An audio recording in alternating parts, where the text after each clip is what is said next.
श्री शिवाय नमस्तुभ्यम। बच्चों class 10th का सबसे अच्छा टॉपिक लेकर आए हैं ट्रिग्नोमेट्री।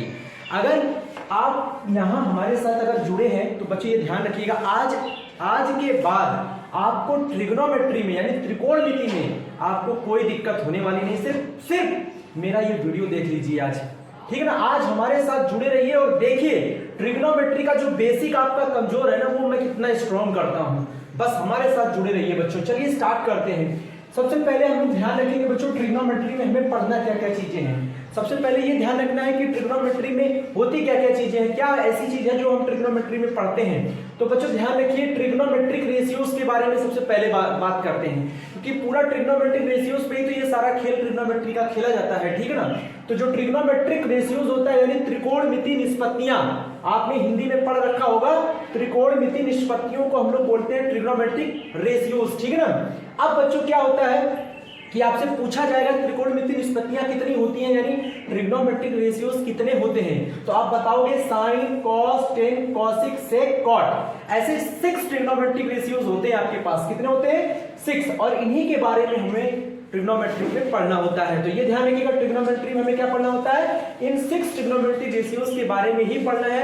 इन्हीं से रिलेटेड क्वेश्चंस करने होते हैं, सवाल करने होते हैं। समझ में आ गया होगा आपको, ठीक है ना। तो चलिए आगे बढ़ते हैं। तो साइन, कॉस, टेन, कॉसिक, सेक, कॉट ये हमारे हो गए त्रिकोणमिति निष्पत्तियां, यानी 6 होते हैं, 6 होते हैं, ठीक है ना। 6 ट्रिग्नोमेट्रिक रेशियोज होते हैं। तो सबसे पहला इसमें जो हम यहाँ पे फॉर्मूला बना रहे हैं उसको भी आपको समझना है। मैंने यहाँ पे सब मेंशन किया हुआ है, सिर्फ आपको समझना है। देखिए बच्चों सबसे पहले आपको क्या करना है, राइट ट्रायंगल बनाना है। तो ए बी सी सबसे पहला काम, आपको एक राइट ट्रायंगल बनाना है। ए बी सी, बी आपका क्या है, बी हमारा बच्चों राइट ट्रायंगल है, यानी 90 डिग्री है। क्या है? 90 डिग्री है। तो आपको ध्यान रखना इस ट्रायंगल में अगर ये राइट ट्रायंगल है तो ये वाला एंगल जो हमेशा परपेंडिकुलर के सामने होता है बच्चों, उसको हमने मान लिया है थीटा एंगल। क्या मान लिया है? थीटा एंगल मान लिया इस परपेंडिकुलर के सामने, यानी लंब के सामने। अब आप बोलेंगे परपेंडिकुलर क्या होता है, तो हिंदी मीडियम वाले बच्चे जान ले, परपेंडिकुलर को हम लोग लंब बोलते हैं, बेस को आधार बोलते हैं, हाइपोटेन्यूज को हम लोग कर्ण बोलते हैं, ठीक है ना। तो ये चीजें आपको ध्यान रखना है। तो यहाँ पे आप जो देख रहे हैं उसमें आप गौर से देखिए कि परपेंडिकुलर हमारा P है, बेस B है और हाइपोटेन्यूज क्या है, H है। और परपेंडिकुलर यानी लंब के सामने हमें एक कोण मानना होता है जिसका नाम होता है थीटा। क्या मानना है? थीटा। तो बच्चों यहाँ पे हमें ध्यान रखना है कि इस ट्रिग्नोमेट्रिक रेशियोज के 6 ट्रिग्नोमेट्रिक रेशियोज के क्या फॉर्मूले हो सकते हैं। तो हम लिखेंगे पहला वाला साइन थीटा। देखिए बच्चों याद रखिएगा, बेस को B से रिप्रेजेंट करेंगे, प्रदर्शित करेंगे, परपेंडिकुलर को P से, हाइपोटेन्यूज को H से, ठीक है, क्योंकि इसका जो पहला लेटर होता है उसी से हम इसको रिप्रेजेंट कर देते हैं बच्चों, ठीक है ना। अब हमें ध्यान रखना है बच्चों साइन थीटा क्या होता है, परपेंडिकुलर, ये परपेंडिकुलर, ठीक है, अपॉन हाइपोटेन्यूज, ठीक है, ये ध्यान रखना है। फिर कॉस थीटा क्या होता है बच्चों, कॉस थीटा होता है बेस अपॉन हाइपोटेन्यूज बच्चों, बेस अपॉन हाइपोटेन्यूज का मतलब आधार बटे कर्ण, ठीक है। और टेन थीटा क्या होता है बच्चों, परपेंडिकुलर अपॉन बेस यानी लंब बटे आधार, P अपॉन B, ध्यान रखिएगा बच्चों। कॉसिक थीटा क्या होता है, कॉसिक थीटा होता है हाइपोटेन्यूज अपॉन परपेंडिकुलर। समझ में आया ना, क्यों ऐसा हो जाता है बच्चों, क्योंकि कॉसिक जो होता है वो साइन का उल्टा होता है। कॉसिक थीटा जो है साइन थीटा का क्या है, रेसिप्रोकल है यानी व्युत्क्रम है। तो कॉसिक थीटा हो जाएगा H ऊपर P नीचे, यानी हमको सिर्फ ये 3 याद रखने हैं, बाकी इसके 3 क्या हो जाएंगे, उल्टा हो जाएंगे। देखिए कैसे, cosec theta H upon P हो गया, ठीक है, तो कॉस क्या हो जाएगा, H अपॉन B हो जाएगा, और कॉट थीटा क्या हो जाएगा, V अपॉन P हो जाएगा। आप देख रहे हैं साफ साफ। तो ऐसे याद रखना बड़ा ही आसान है बच्चों, केवल 3 याद रखेंगे, बाकी 3 आपको याद हो जाते हैं।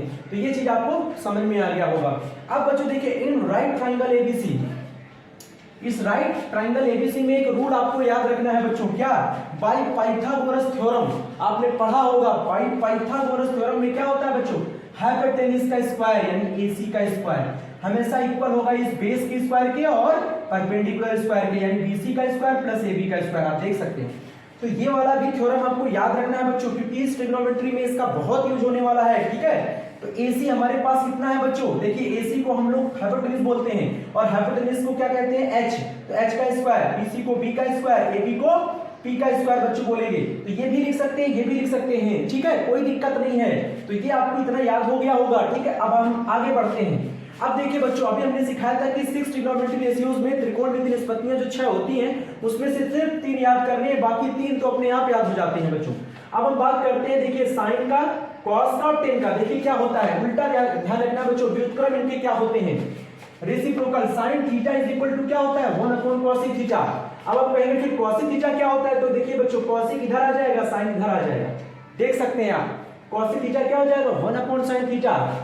अब कॉस थीटा क्या होता है 1 अपॉन सेक थीटा, तो सेक इधर आ गया, कॉस नीचे चला गया, तो sec theta is equal to क्या हो गया 1 अपॉन कॉस थीटा।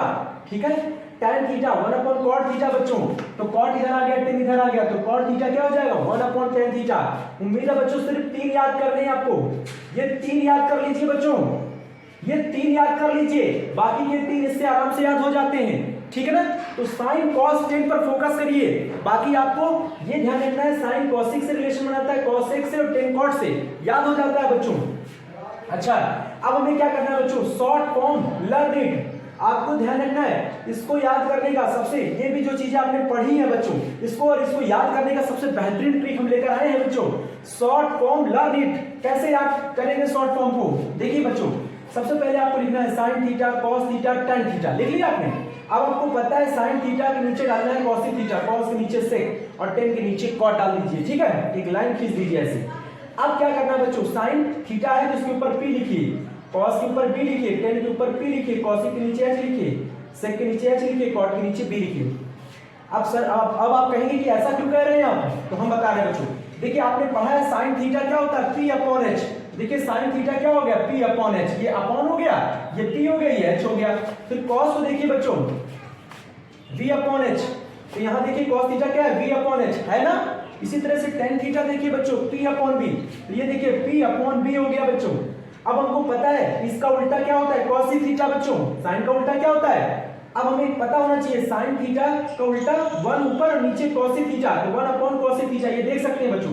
अगर हमसे पूछा जाए cos थीटा का उल्टा क्या होगा, तो 1 नीचे ऊपर sin थीटा, तो ये देख सकते हैं 1 अपॉन sin थीटा, यानी कहीं ना कहीं ये अपॉन का काम कर रहा है बच्चों, ये ध्यान रखना है आपको। तो cos थीटा क्या हो जाएगा h upon p, sec theta h upon b, cot theta b upon p। अब आप कहेंगे ये p v p h h b याद कैसे रखें, तो बच्चों उसके लिए मैंने ट्रिक लिखा हुआ है। p का मतलब पंडित होता है, b का मतलब बद्री होता है, p का मतलब प्रसाद, p b p इनका मतलब हमने लिख दिया। h h b, h मतलब हर और फिर h का मतलब हर और b का मतलब भोले, b का मतलब भोले, जय हो हर हर महादेव तरह समझ लीजिए। ठीक है ना बच्चों, तो ये ध्यान रखना है बच्चों, p का मतलब पंडित, b का मतलब बद्री, p का मतलब प्रसाद, h का मतलब हर, h का मतलब है और b का मतलब भोले। कैसे याद रखेंगे, पंडित बद्री प्रसाद हर हर भोले, पंडित बद्री प्रसाद हर हर भोले, पंडित बद्री प्रसाद हर हर भोले। उम्मीद आपको समझ में आ गया होगा।